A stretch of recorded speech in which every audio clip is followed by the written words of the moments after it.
In this mini lecture, we're going to be taking that concept of empirical formulas and combining it with some extra information about the molar mass of a compound in order to determine the actual molecular formula of the compound.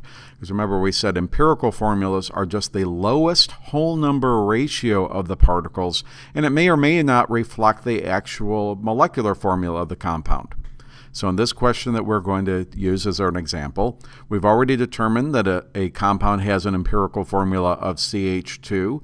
In another experiment, it's determined that its molar mass is approximately 57 grams per mole. And with these two pieces of information, we're going to combine them to find the molecular formula of the compound.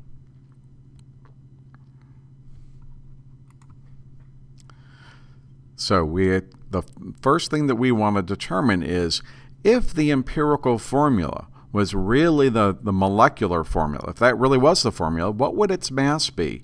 And so we can calculate the molar mass for the empirical formula, and we call that the empirical formula mass. So we're just calculating this as a molar mass. And so we list out our elements and their atomic masses and multiply them by the number of times they appear in the formula.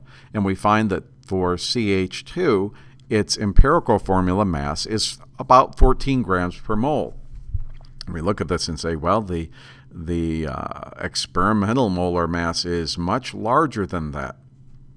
Now, what we have to realize is that the empirical formula is the lowest whole number ratio, and that our actual molecular formula, if it's not the same as the empirical formula, the actual molecular formula is going to be some multiple of the empirical formula. And so what we're trying to do now is find out, well, what type of multiple of 14 is 57? And probably the quickest way to do this is to take that 57 and divide it by our empirical formula mass, and we find that the experimental molar mass is a little bit more than 4 times that of the empirical formula mass. And so the best fit formula would say we must have 4 times as many atoms in there as we think we have, and so we need to keep it in a ratio of 2 hydrogen for every carbon, but if we multiply all our subscripts by 4, we would determine that our molecular formula for this compound is C4H8. Another way of looking at this would be to say these are all the possible, or at least the first 6 possible formulas for a compound that has an empirical formula of CH2. And we already have calculated that the empirical formula mass is about 14 grams per mole. And what we could do here is we could, for the C2H4, we could double the 14. For the C3H6, we could triple it, etc. And we could figure out that in this grouping, with these possible molecular formulas, we could find out what their possible molar masses would be.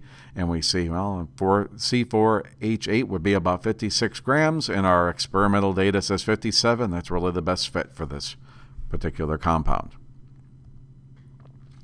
Here's another problem.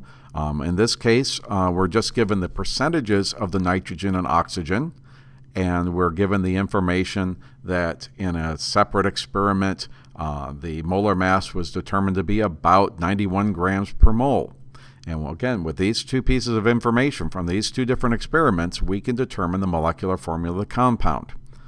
If you want, you could try pausing the video at this point and see if you can figure out this problem. If not, we'll step through it. The first step will be to determine the actual empirical formula for this compound of nitrogen and oxygen. So we'll follow our steps where we take our percents to grams. We'll convert those grams to moles. We'll divide by the smaller of the 2 number of moles. And we find that our empirical formula here is NO2. Now, it's possible that that could be the molecular formula. So what we need to do next is say, well, if the actual molecular formula were NO2, what would be the molar mass of that compound? What's the empirical formula mass? That's what we're trying to find next. So we look and we say, well, it's just calculating a molar mass for the NO2. And when When we do that, we find that the molar mass of NO2 would be about 46 grams per mole. Okay. So now we're going to take that data and say